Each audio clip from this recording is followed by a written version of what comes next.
Welcome to Policy Precision, an unbiased dive into executive orders. I'm Nora Harper, here to explore their human side. And I'm Ethan Caldwell. We'll be detailing the impacts and mechanics. Today, we're diving straight into Executive Order 14157. This one was signed January 20th, 2025. That's right. And for our deep dive, we've got the White House briefing materials, the official text itself from Wikisource, or also the Federal Register publication. So, plenty to work with. Our mission, as always, is to really understand what this order is trying to do, what its main parts are, and what effects it might have down the line. Precisely. Okay, so the big headline seems to be about designating certain international cartels and even some other groups as foreign terrorist organizations, FTOs, or specially designated global terrorists, SDGTs. Can you unpack that a bit? What's the fundamental thing this order actually does? Well, at its core, this executive order establishes a process. That's the key It's a word. process, okay. Yeah, think of it like setting up a formal pathway, a specific route for the U.S. government to officially label these international cartels and other similar groups as either FTOs or SDGTs. Section 1 of the order makes that very clear. All right, so it's setting up the how. But what gives the government the authority to even put these groups, which we often think of as, criminal organizations, in the same bucket as terrorist groups? What's the legal foundation? Good question. The order explicitly references its legal basis. It leans on a couple of major acts. First, the Immigration and Nationality Act, the INA, that governs immigration, who can come in, who has to leave.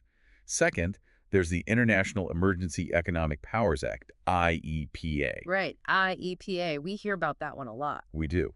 It gives the president broad powers to regulate economic transactions during national emergencies, especially those posing unusual threats.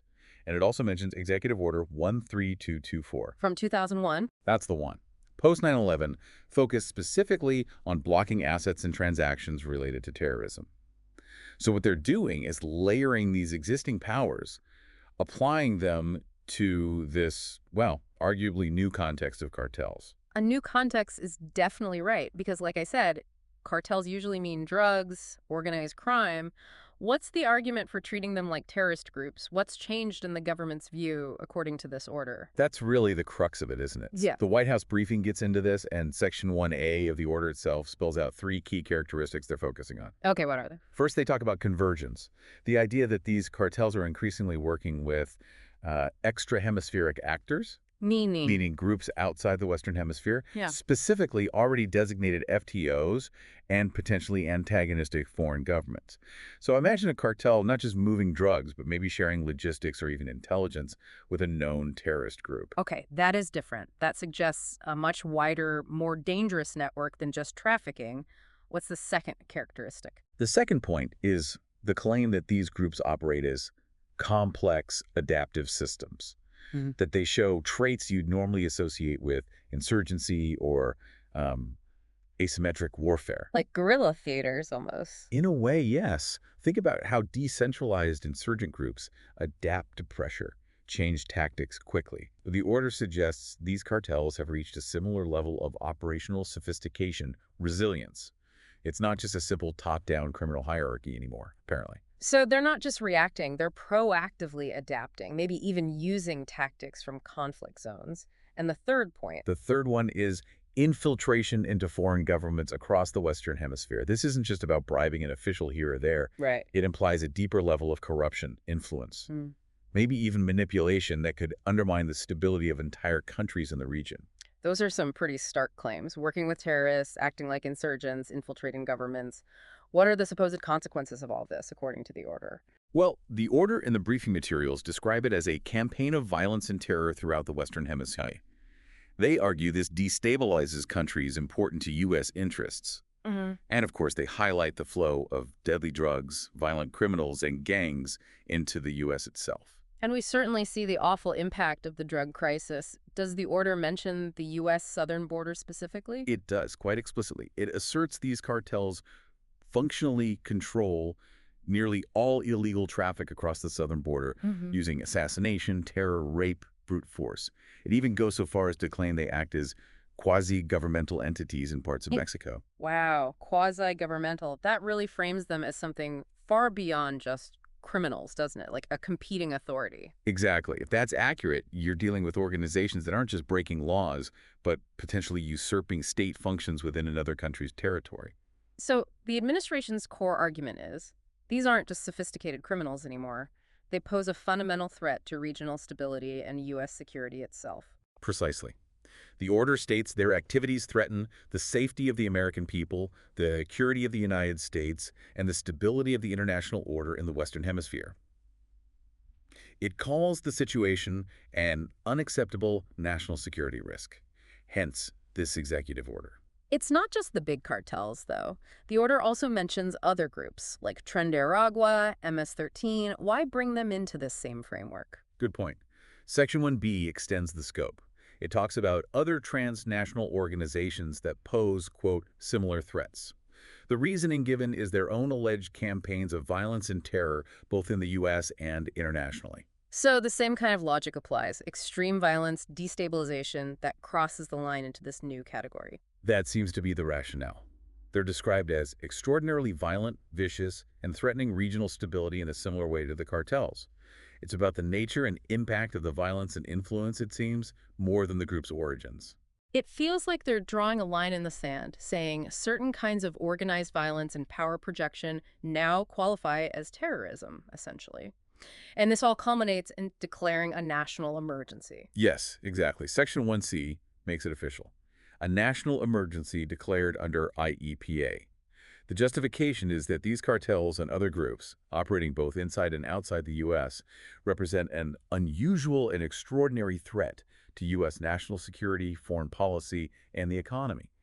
Declaring this emergency is what unlocks some of the broader powers under IEEPA. Declaring a national emergency always feels like a big step. So given this threat assessment and the emergency declaration, what's the actual stated policy the U.S. is adopting here? Section 2 lays out the policy quite starkly. It says the policy of the United States is, and I'm quoting here, to ensure the total elimination of these organizations' presence in the United States and their ability to threaten the territory, safety, and security of the United States through their extraterritorial command and control structures. Total elimination. That is ambitious language. It is. It signals a very aggressive posture.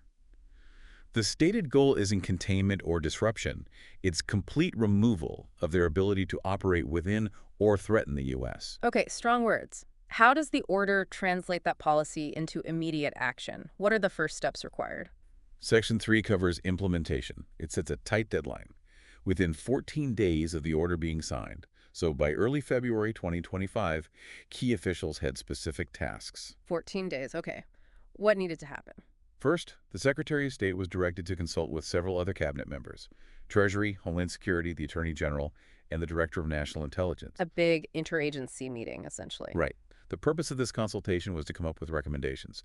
Specifically, which cartels or other groups mentioned in Section 1 should actually be designated as FTOs under the INA or as SDGTs under IEEPA and EO 13224. So a rapid process to identify the first targets. Okay, so identify the targets quickly. Were there other concrete actions in that initial 2-week period? Yes, and this one is quite significant. Section 3B required the Attorney General and the Secretary of Homeland Security, again consulting with state, to make operational preparations. Preparations for what? For potentially invoking the Alien Enemies Act. The Alien Enemies Act, that sounds old. It is. It dates back to 1798. It gives the president significant power during a declared war or invasion, or potentially under a national emergency like this, to detain and remove non-citizens from countries considered hostile or individuals deemed dangerous enemy aliens. Wow. So they were preparing to potentially use a law from the 1790s against members of these groups. That's what the preparation implies. They also had to prepare facilities for the expedited removal of individuals who might be designated under this order. It signals a potentially very muscular approach to dealing with people linked to these organizations. That definitely underscores the total elimination language. Beyond those immediate steps, does the order have the usual boilerplate sections, limitations, standard clauses? It does. Section 4 contains the general provisions. These are pretty standard for EOs. Yeah. It clarifies the order doesn't take away any existing authority from executive departments or agencies or the Office of Management and Budget. Right. The usual, this doesn't step on anyone else's toes clause. Exactly. And it also notes that implementation depends on existing laws and, importantly, the availability of appropriations.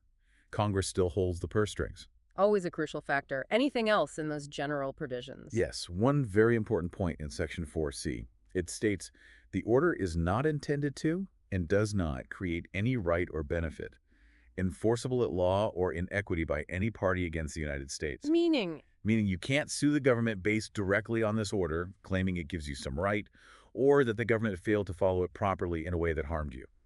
It limits legal challenges originating directly from the order's text itself. but that's a standard but important shield for executive actions. Okay, and just for the record keeping, when did this officially get published? Both the Wikisource text and the Federal Register confirm it. Executive Order 14157 was published in the Federal Register on January 29, 2025. The official citation is 90 FR 8439. Got it. And the Federal Register entry also notes that this order specifically amends Executive Order 13224, the post-9/11 counterterrorism financing order we mentioned earlier, that further cements the linkage they're drawing between these groups and existing terrorism frameworks. Okay, so pulling it all together, this Executive Order 14157 isn't the designation itself, but it's the starting gun. It sets up the whole system and rationale for potentially treating international cartels and groups like MS-13 as terrorist organizations, legally speaking. That's the essential takeaway, yes. It represents a significant potential shift, giving the government access to a broader, arguably more powerful, set of tools. Financial sanctions, immigration consequences, potentially even military or intelligence assets usually reserved for counterterrorism. It really makes you think, doesn't it? If the U.S. government starts formally labeling these powerful, adaptable criminal organizations as terrorist groups, what happens next? That's the big question. Yeah, I mean, how does that change the fight on the ground? How does it affect relationships with countries where these groups operate, like Mexico? And could there be unintended consequences, maybe making the groups even more dangerous or pushing them closer to actual terrorist actors? Lots to chew on there. Absolutely. It opens up a whole range of strategic, legal, and diplomatic questions. Indeed. And with those questions hanging in the air, that brings us to the end of our deep dive into Executive Order 14157. Thank you for joining us on Policy Precision. Thanks for listening. We'll be back soon with more analysis of the policies shaping our world.